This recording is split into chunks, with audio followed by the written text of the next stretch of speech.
This conference will now be recorded.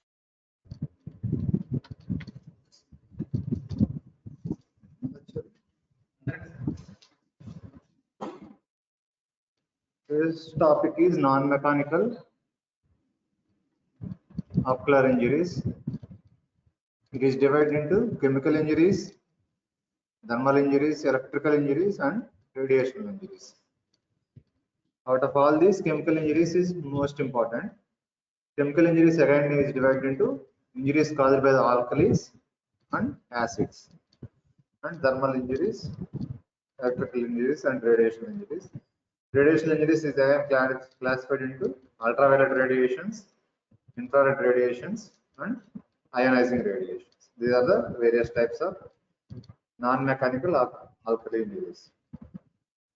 They can ask this entire question as a question: non-mechanical ocular injuries or chemical injuries itself is an essay question for you or short question. Of which alkali injuries is the most serious and most dangerous injuries than acid injuries. We think acid injuries is most dangerous, but alkali injuries are more dangerous than acid injuries because the tissue destruction is more with alkali injuries than acid injuries.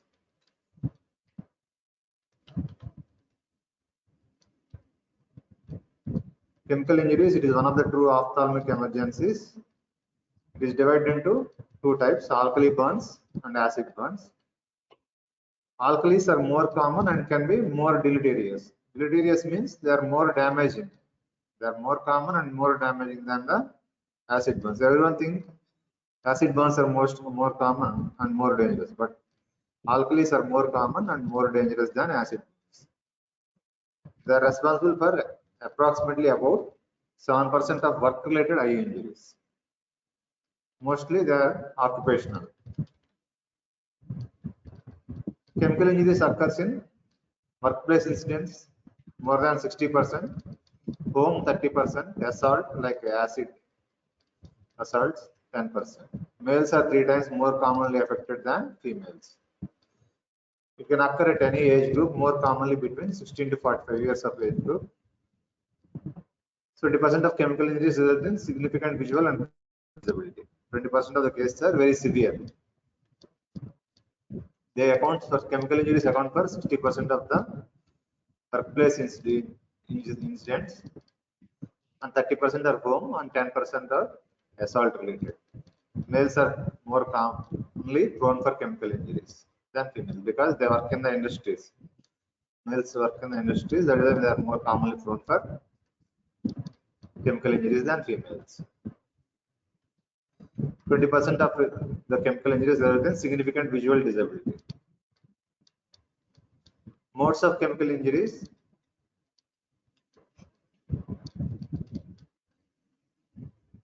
domestic accidents, ammonia, solvents, like domestic means household, detergents and cosmetics like soaps we use, and cosmetics. Cosmetics also contain some chemicals.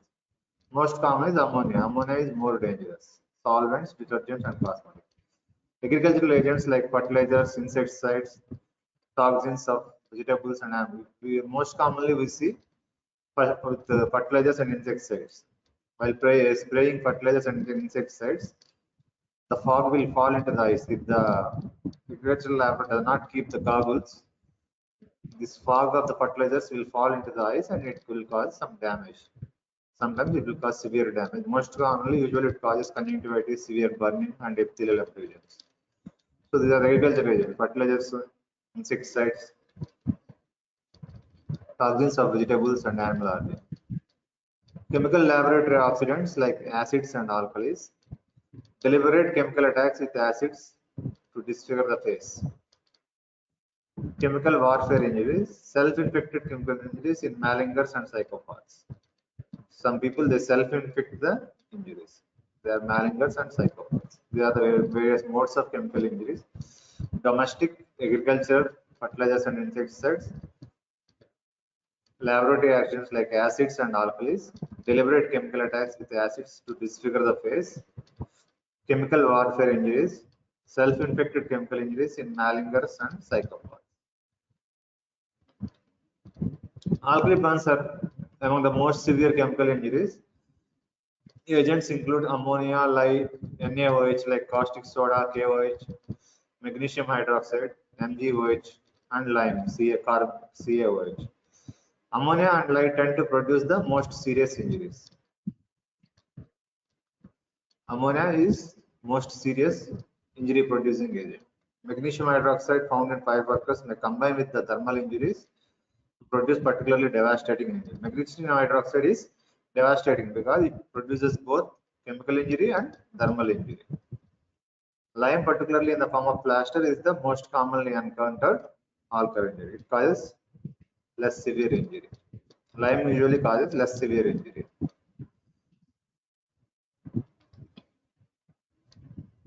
This is a picture showing alkali burn of the conjunctiva. Here you can see the yellowish disfiguration here.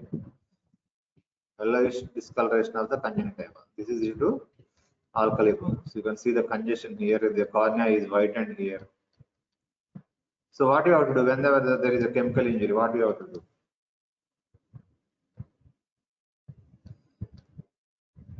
First, you have to irrigate the eyeball, conjunctival sac with ringer lactate continuously for up to 30 minutes over up to 2 liters of water.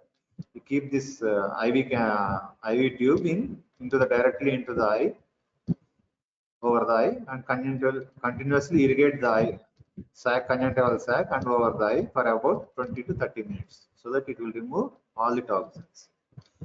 Once you irrigate the eye, what you have to do? If there is any material, foreign material like lime or caustic soda, you should remove that mechanically. First, you have to irrigate with the ringer lactate or normal saline continuously. Once you irrigate the eye for about 2 liters of fluid should be irrigated for about 20 minutes, 10 to 20 minutes, sometimes even up to half an hour. Then you have to remove mechanically any foreign bodies present, you have to remove them mechanically. Once that is done, then you have to inject topical antibiotics and topical steroids to reduce the inflammation and to reduce the iritis, and atropine to relieve the spasm of the ciliary body, and oral ascorbic acid, vitamin C, because it reduces the collagenase, production of the collagenase, which produces necrosis of the cornea. And doxycycline also helps in synthesis of oral doxycycline 100 mg BD. It helps in the synthesis of collagen. So these are the topical medication. So once the topical medication is completed, what is the surgical treatment? What are the complications? You have to remove any adhesions, symblepharon, between the conjunctiva, bulbar and palpebral conjunctiva, symblepharon, ankylophraphan. You have to remove the adhesions. You have to break the adhesions. If there is any corneal damage, you have to remove the necrotic cornea. And if there is any conjunctival damage, you have to remove the necrotic conjunctiva. Then you have to place a amniotic membrane grafting over the conjunctiva. It will heal. If there is no response to amniotic membrane, then you have to go for keratoplasty. You have to replace the cornea with the donor cornea. Keratoplasty is not suitable, then you have to go for keratoprosthesis, where you will keep a prosthesis in the center of the cornea and suture to the sclera. These are the various modalities of treatment. One is medical management, topical antibiotics, topical steroid eye drops to reduce the inflammation, topical atropine to relieve the spasm. There are various medical management. Once there is no response, once the medical management is completed, then you have to go for surgical management. To mean that if the complications are severe, then you have to break the symblepharon.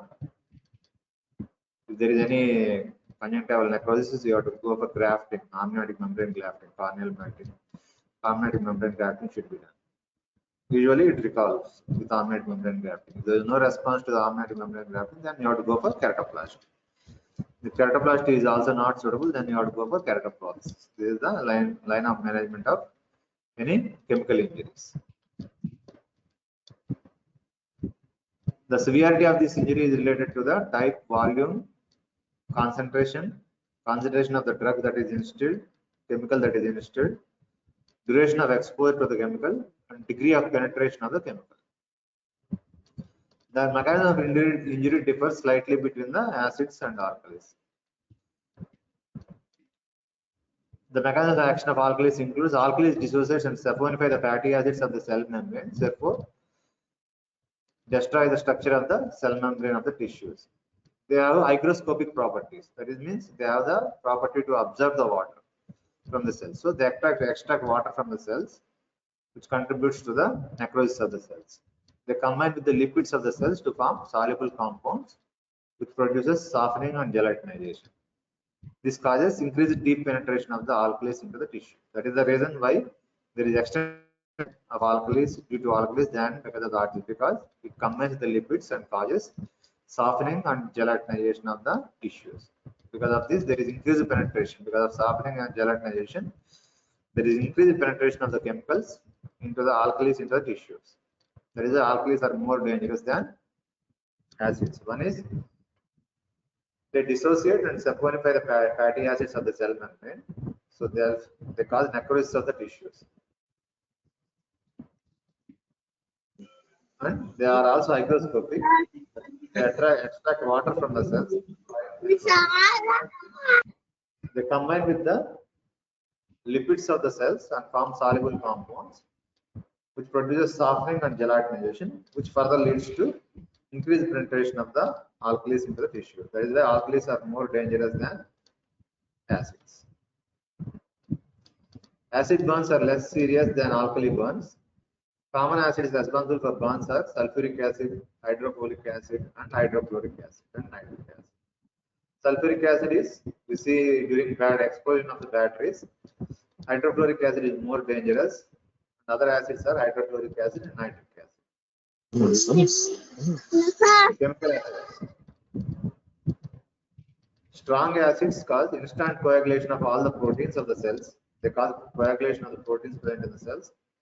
Coagulation prevents deeper penetration of the acids into the tissue, whereas alkalis causes softening and gelatinization of the tissue. That is why there is more penetration of the alkali into the tissues. But acids cause coagulation of the proteins in the cells, so prevents deeper penetration of the acids into the tissue. The lesions become sharply demarcated.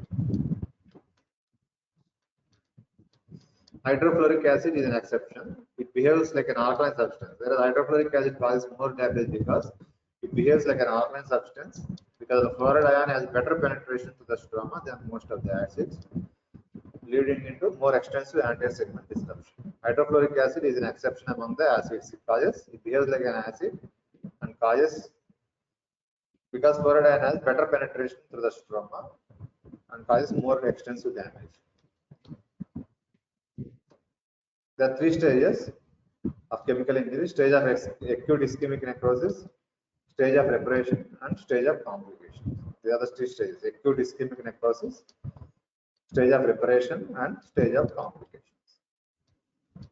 Stage of acute ischemic necrosis, conjunctiva shows marked edema, congestion, widespread necrosis, and copious purulent discharge. Cornea develops sloughing of the epithelium, edema, and opalescence of the stroma. In severe cases, the whole cornea may be sloughed out, resulting in the staphyloma formation. Iris becomes inflamed, and in severe cases, both iris and ciliary body are replaced by the granulation tissue. There are the various effects of acute ischemic necrosis. There is severe edema of the conjunctiva. You have seen in the previous picture: edema, congestion, widespread necrosis of the conjunctiva, and copious purulent discharge. Sloughing of the corneal epithelium, edema of the cornea, and cornea becomes opaque.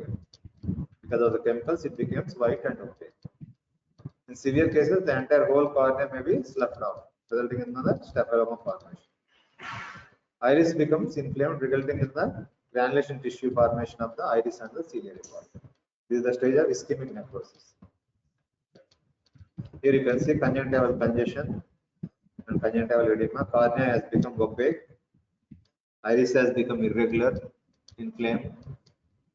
You can see that is the purulent discharge here, conjunctival discharge. The cornea has become white and opaque here. Entire cornea has become white and opaque, corneal edema, but here it has become more opaque. This is a picture of a severe chemical injury with corneal neovascularization. This is the neovascularization of the cornea. Here you can see the vascularization of the cornea. Cornea is usually avascular. It is vascular means some inflammatory.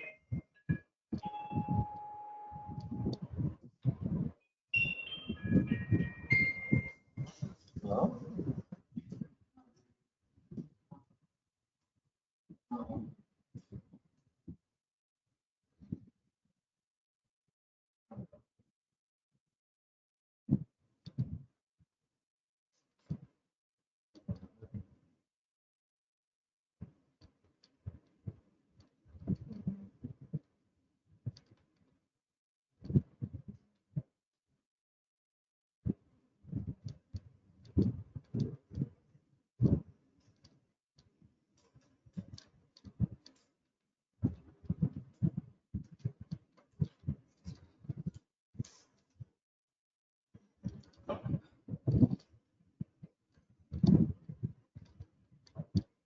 Severe chemical injury with early corneal neovascularization.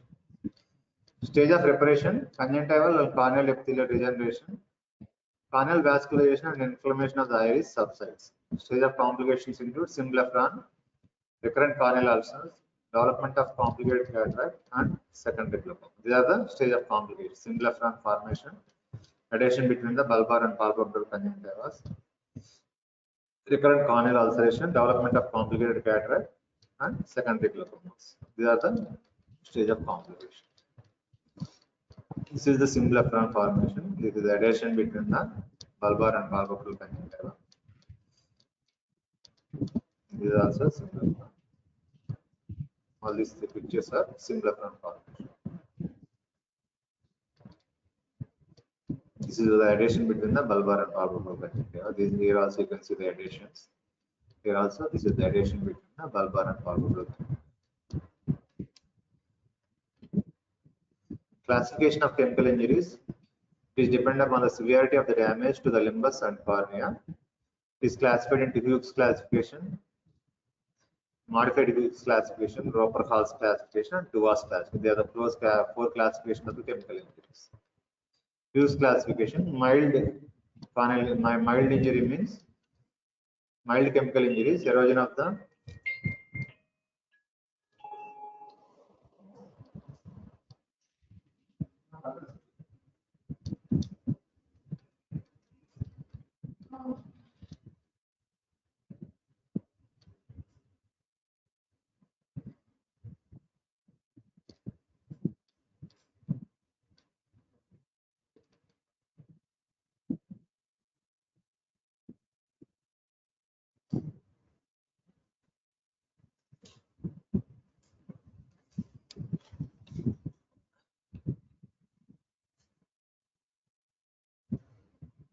moderately severe corneal opacity, mild ischemic necrosis of the conjunctiva or scleria, very severe chemical injuries, blurring of the pupillary outline, significant ischemic necrosis of the conjunctiva or sclera.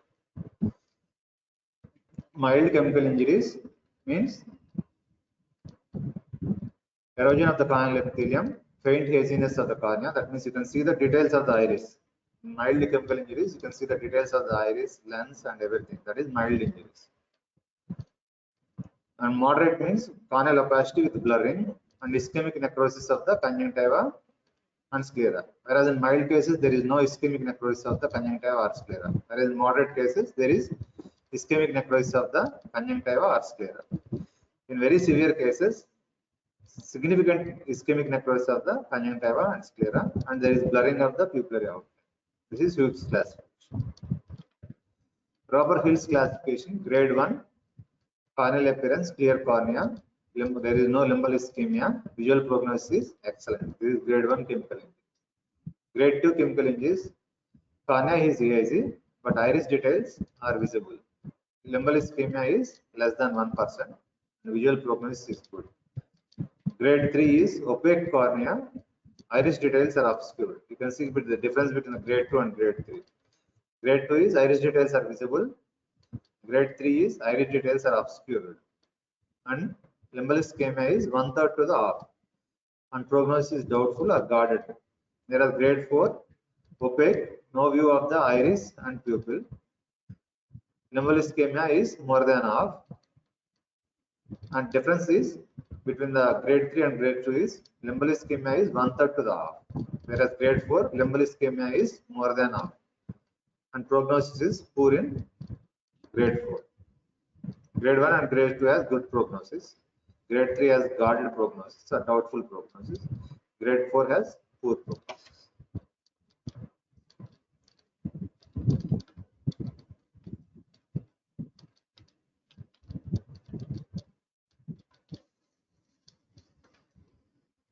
Treatment: not waste the time on history and examination of the patient. Should be done after the irrigation. First you should irrigate the, I have already told you, first you should irrigate the conjunctival sac to prevent the further damage. Immediate and thorough irrigation with the clean water or saline. 2 liters of fluid should be used. At least 2 liters of the fluid should be used through the IV tubing for about 20 to 30 minutes until the pH is restored. Do not waste the time on history and examination of the patient. Whenever there is a chemical injury of the eye, you should first immediately irrigate the conjunctival sac and cornea up to 20 to 30 minutes with about 2 liters of the fluid, like Ringer lactate or normal saline. Once the irrigation is done, you should remove mechanical removal of the containment. If any particles are left behind, particularly in the case of lime, they should be removed. You should remove any left out contents mechanically with a swab stick. Then you have to remove the necrotic tissues. Necrotic conjunctiva and cornea should be removed. Corneal epithelium should be removed with a cotton swab, or usually ideally with a cotton swab. The necrotic tissue should be debrided.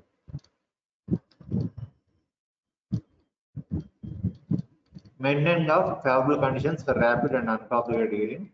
Topical antibiotic eye drops, example moxifloxacin, should be used 4 to 6 times a day.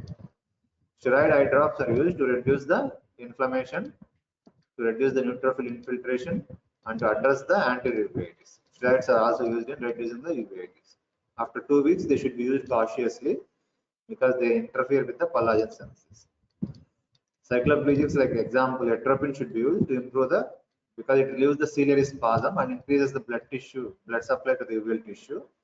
The cycloplegics and mydriatics should be used.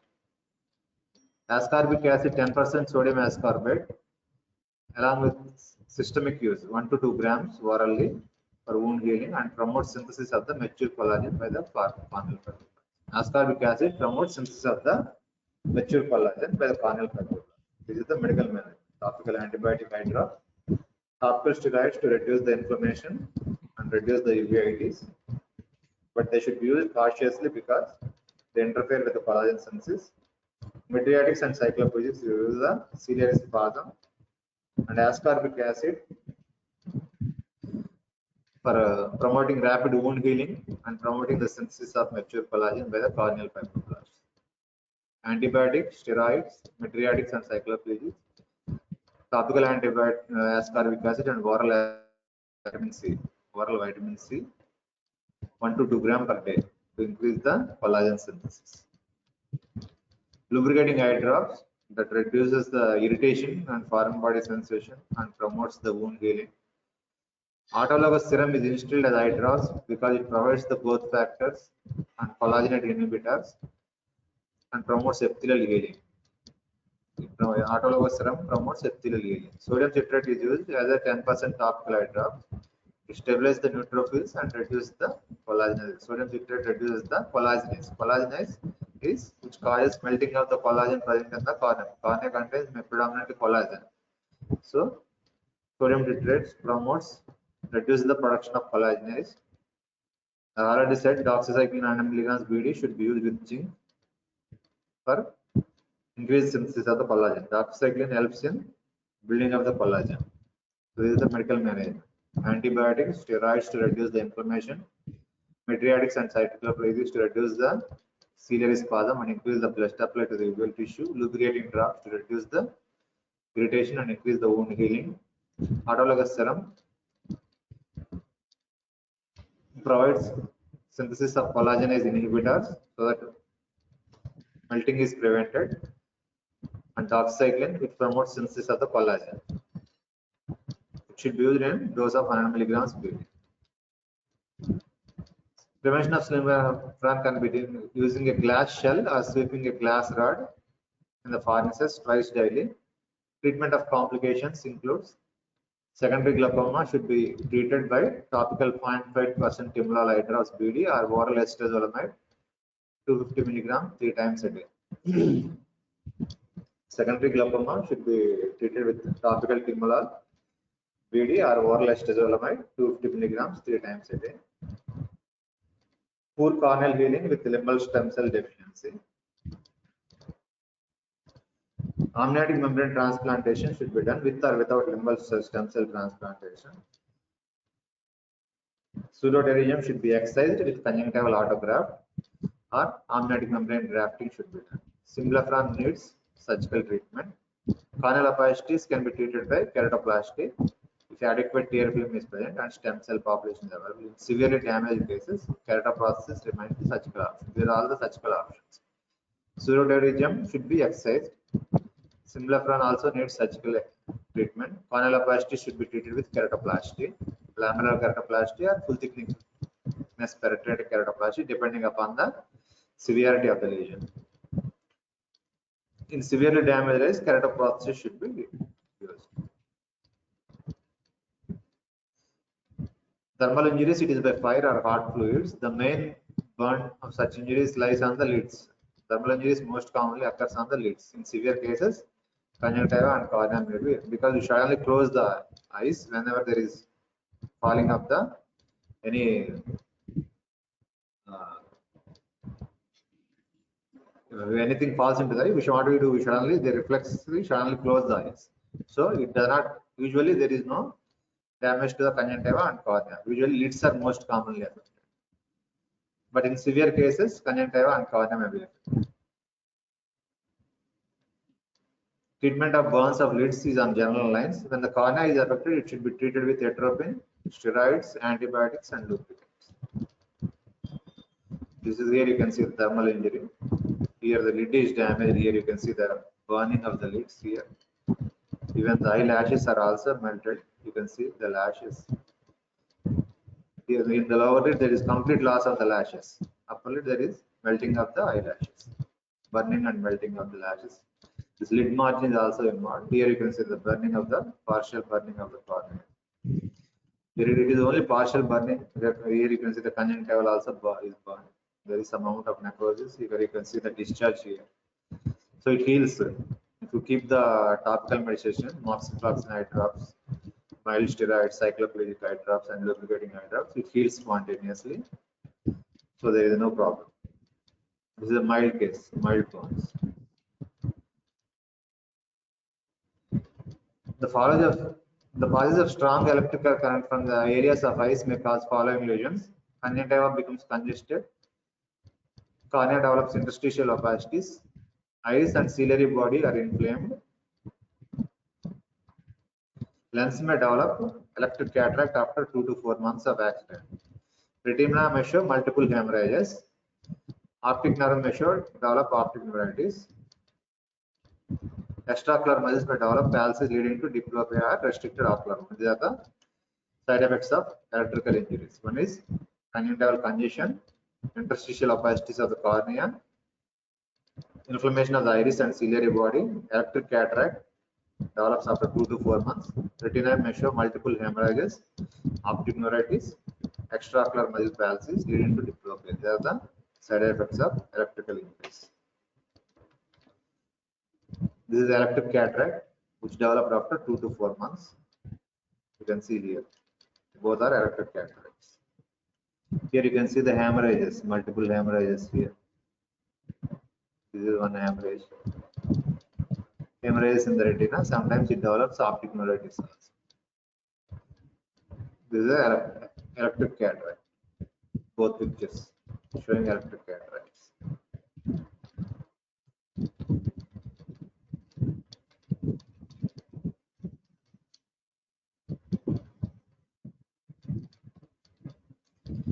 Electric injury showing distortion of the pupil, posterior synechiae. There is adhesion between the iris and the anterior surface of the lens, that is posterior synechiae. Distortion of the pupil, posterior synechiae, following electrical injury. Radiation injury, it is divided into UV radiation, infrared radiation, ionizing radiation.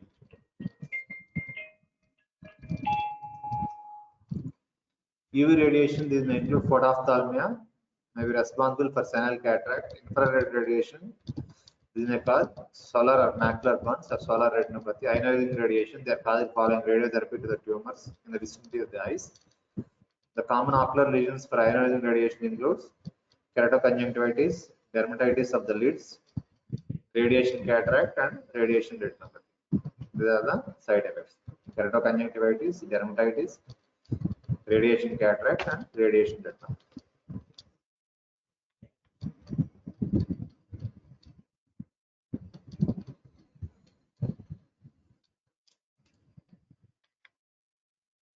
Here it is, the picture showing electric cataract of both eyes. You can see here.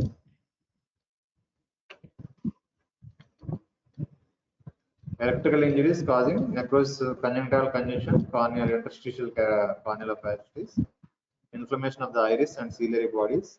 Lens may show electric cataract after 2 to 4 months. Retina may show multiple hemorrhages. Optic nerve may develop optic neuritis, extraocular muscle palsies, leading to diplopia and restricted ocular movement. These are the side effects of electrical injuries. This is a picture showing thermal injury, where you can see there is burning of the eyelashes. Some amount of injury to the upper lid is also there. There is partial damage to the cornea in the lower, temporarily lower side, and melting of the neck conjunctiva. Lower eyelid, there is complete loss of eyelashes. Only partial, sparsely it is present here. Here, complete loss of eyelashes. You can see here. This is a thermal injury. Thermal injuries may be fire or hot fluids.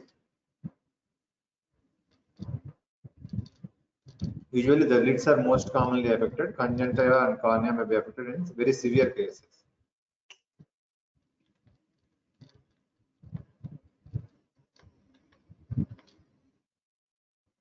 For any chemical injury, first what you should do is you should irrigate the eye with an adequate amount of ringer lactate or normal saline for about 2 liters for about 20 to 30 minutes. That is the first thing you should do whenever there is a chemical injuries. That is the first thing, without taking any history or examination of the patient. Only whenever there is a chemical burn, first thing you should do is irrigate the eye with a ringer lactate or normal saline. Depending on the severity, up to 2 liters of fluid should be used for about 20 to 30 minutes. So next step is mechanical removal of the containment. And third step is you should remove any necrotic tissue on the cornea and conjunctiva. And if the case is mild case or mild to moderate cases, topical antibiotics and steroids to reduce the inflammation and neutrophil infiltration, cycloplegics and mydriatics to reduce the spasm of the ciliary muscle and increase the blood supply to the uveal tissue so that it reduces the pain. Ascorbic acid should be used because it increases the synthesis of collagen and it promotes wound healing. The main use of ascorbic acid is it promotes wound healing. Similarly, doxycycline also promotes wound healing and increases the synthesis of collagen. Autologous serum provides growth factors and lubricating eye drops to prevent irritation and promote wound healing. Treatment of complications: secondary glaucoma treated with timolol 0.5% eye drops BD or esdazolamide 250 milligrams 4 times a day. Poor corneal healing with limbal stem cell deficiency to be treated with amniotic membrane transplantation. Fluorescence regime should be excised, and amniotic membrane grafting should be autologous conjunctival grafting or amniotic membrane grafting should be done. Simulacrum also needs surgical treatment. Corneal opacity, if it is mild, you can go for lamellar keratoplasty. If it is very severe, you can go for severe full thickness penetrating keratoplasty. If the keratoplasty cannot be done, the entire cornea is necrotic, then you have to go for keratoprosthesis. What is keratoprosthesis? This is the Roper Hills classification. Mild grade 1, corneal appearance, clear cornea, limbal ischemia is nil, visual prognosis is excellent. Grade 2, hazy but iris details are visible, limbal ischemia is less than 1/3, visual prognosis is good. Grade 3, cornea is opaque, iris details are obscured, limbal ischemia is 1/3 to the half, and visual prognosis is doubtful or guarded. Grade 4, opaque, no view of the iris and pupil. Iris and pupil details cannot be seen. And limbal ischemia is more than half, and visual prognosis is very poor.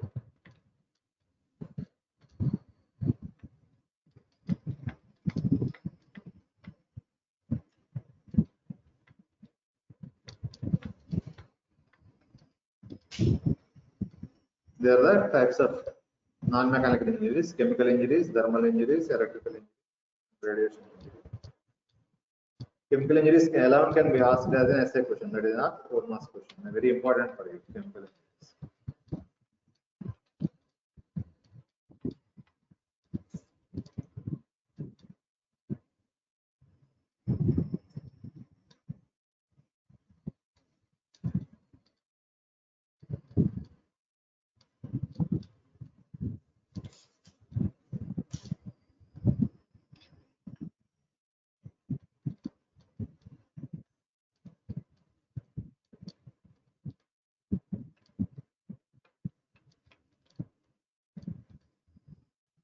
This is a picture showing severe chemical injury with conjunctival congestion, vascularization of the cornea, opacity of the cornea. Cornea has become completely opaque.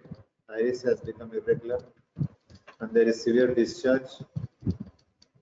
This is a picture showing severe chemical injuries.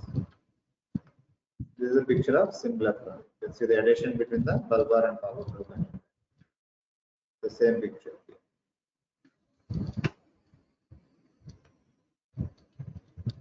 There are the various classifications of chemical injuries: Hooke's classification, modified Hooke's classification, Roper-Hall's classification, and Duval's classification. These are the classifications of chemical injuries.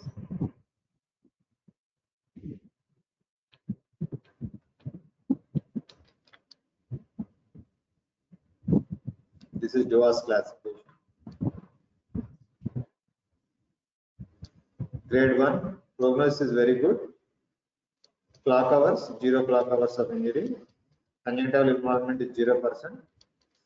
Scale is 0%, 0.0%. Grade 2, good. Less than 3 clock hours of involvement, limbal involvement. Conjunctival involvement is less than 30%. Analog scale is 0.1 to 3%, 30%. Grade 3 is good. More than 3 to 6 clock hours of limbal involvement. Conjunctival involvement is 30 to 50%. Analog scale is 50%. Grade 4, good to guarded. More than 6 to 9 clock hours of the limbus is involved. Conjunctival involvement or conjunctival necrosis is 50 to 70%. Grade 5 is good to poor. More than 12 clock, less than 9 to 12 clock hours. More than 9 clock hours, but less than 12 clock hours of the limbus is involved. And conjunctival damage is more than 75%, but less than 100%. Grade 6, prognosis is very poor. More than 12 clock hours of the limbus is involved, and entire conjunctiva is involved. Analog scale is 12/100.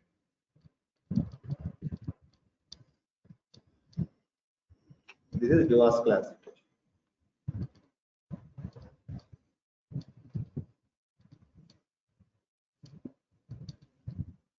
And this is a picture showing accidental exposure to the ammonia. There is no involvement of the conjunctiva or limbus. Limbus is not involved. You can see here. Only the cornea is damaged. Cornea is stained with the fluorescence. This is an injury to the ammonia. There is no involvement of the conjunctiva or the limbus. Only the central cornea is injured.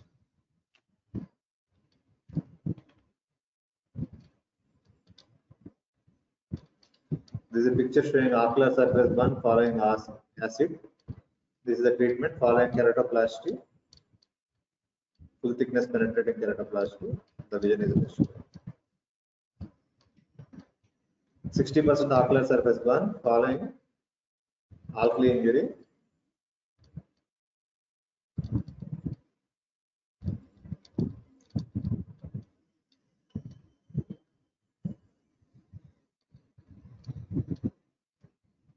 Limbal stem. This is the treatment following limbal stem cell transplantation. As alkali burn, and this is post-treatment limbal stem cell transplantation. This is acid burn following full thickness penetrating keratoplasty. These are the sutures, interrupted sutures here. Full thickness penetrating keratoplasty. This is limbal stem cell transplantation. Following alkali burns, there is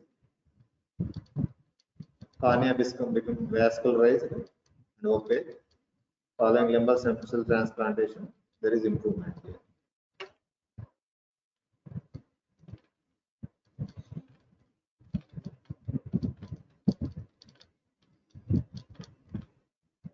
This is the electric cataract of both eyes. This is also electric injury, distortion of the iris, posterior synaptic adhesion between the iris and the anterior surface of the lens. You can see the cataract also. There is subluxation of the lens also here. You can see the place between the lens and the iris. Subluxation of the lens also is also.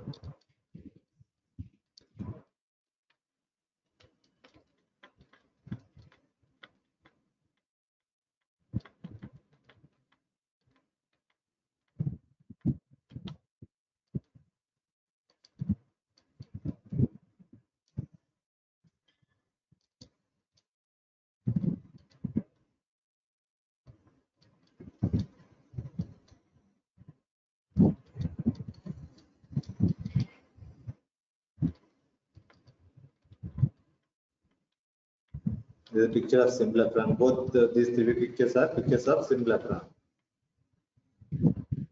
Severe chemical injury showing neovascularization of the cornea. Here is neovascularization of the cornea, cornealoplasty. This is the neovascularization of cornea.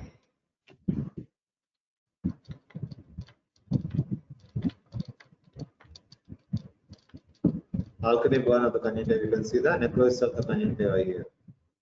And congestion of the conjunctiva. Mild opacity of the cornea. This is mild case. It resolves with the medication.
Okay.